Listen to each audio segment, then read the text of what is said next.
ବନ୍ଧୁଗଣ ନମସ୍କାର। ଆପଣମାନଙ୍କ ଭିତରୁ ଅନେକ ଲୋକ ବିଷ୍ଣୁ ଭକ୍ତ ବା ଜଗନ୍ନାଥଙ୍କର ଭକ୍ତ ଥିବେ। ତେବେ ଯୋଉ ଚାଣ୍ଟିଂ ଅଫ୍ ହିମ୍ସ ବହୁତ ବହୁତ ପୁରାତନ ଜିନିଷ ଏବଂ ଦ୍ୟାଟ୍ କ୍ୟାନ୍ ଡୁ ମିରାକଲ୍ସ। ପ୍ରକୃତରେ ଆପଣ ଯୋଉ ଦେବାଦେବୀଙ୍କୁ ବିଶ୍ୱାସ କରନ୍ତି ବା ପୂଜା କରନ୍ତି ତାଙ୍କର ନାମ ଆପଣ ଥରେ କାୟ ମନୋବାକ୍ୟରେ ଭାବନ୍ତୁ, ଜପନ୍ତୁ।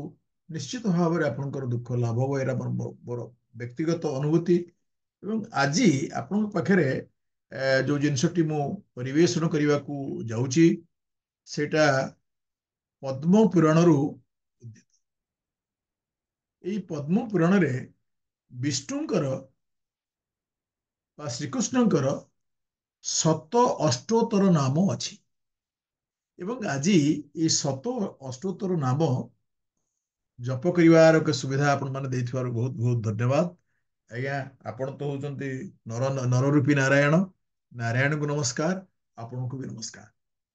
ନମୋ ନାରାୟଣ କୃଷ୍ଣ, ନମୋ ନାରାୟଣ ରାମ କୃଷ୍ଣ ଦାମୋଦର କେଶବନନ୍ତ ହରି ଦେବ ଚକ୍ରଧର ଗୋପାଳ ଗୋବିନ୍ଦ ଗୋପୀନାଥ ନନ୍ଦ ସୁତ ମୁକୁନ୍ଦ ମୁରାରୀ ବାସୁଦେବ ଯେ ଅଚ୍ୟୁତ କୃପାଳୁ ମଧୁସୂଦନ कंसारी वामन माधव पुंडरीकाख्यो देवकी नंदन जनार्दन जनार्दन बलिध्वंसी जगत ईश्वर दैतारी मुक्तिदाता यशोदा कुमार विष्णु जदु कुल श्रेष्ठ अदिति कुमार वनमाली हृषिकेश श्रीपति श्रीधर अखिल संसार नाथ श्री पुरुषोत्तम नरहरि नरसिंह प्रभु भगवान वैकुंठ परमानंदमय चक्रपाणि गदाधर पितवास रमण रुक्मणि गरुड़ वाहन गदा पाणि गोवर्धन वृंदावन चंद्र पद्मनाभ विश्वक सेन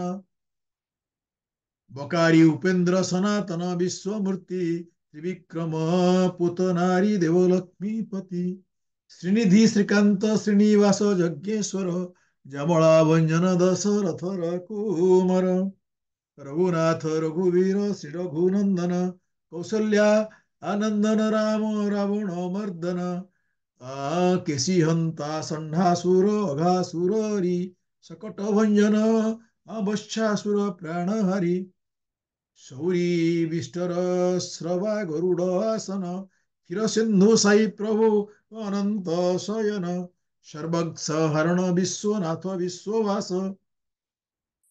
गजा गजार्भिनाशन प्रभु कश्यपर शिष्य शिशुपाल हंता देव शालुरईरी हिरण्य विदारी हिरणाक्ष हंतकारी दयार सागर दीन बंधु यदुनाथ हरदूषण हंतक बलि विनाशक सुग्रीव मैत्र लंका गढ़ विध्वंसन कुंभकर्ण शत्रु विभीषण रक्षण मत्स्य कुंभ रूपी परशुराम अवतार जगन्नाथ जोगेश्वर करुणा सागर अंतर्यामी निराकार देव निरंजन यही शत अष्टोत्तर कृष्ण नाम मान। जय श्री कृष्ण। এই পদ্ম পুরাণରୁ ଉଦ୍ଧୃତ ଅଷ୍ଟୋତ୍ତର ଶତ ଅଷ୍ଟୋତ୍ତର ଶ୍ରୀକୃଷ୍ଣ ନାମ ସମ୍ପୂର୍ଣ୍ଣ। ଆପଣଙ୍କୁ ମୋର ନିବେଦନ ରହିବ, ଆପଣ ଏଟାକୁ ଆଜ୍ଞା ପାଠ କରନ୍ତୁ। ଯଦି ପାଠ କରିପାରିବେ ବହୁତ ଭଲ, ନହେଲେ ଆଜ୍ଞା ଶୁଣନ୍ତୁ।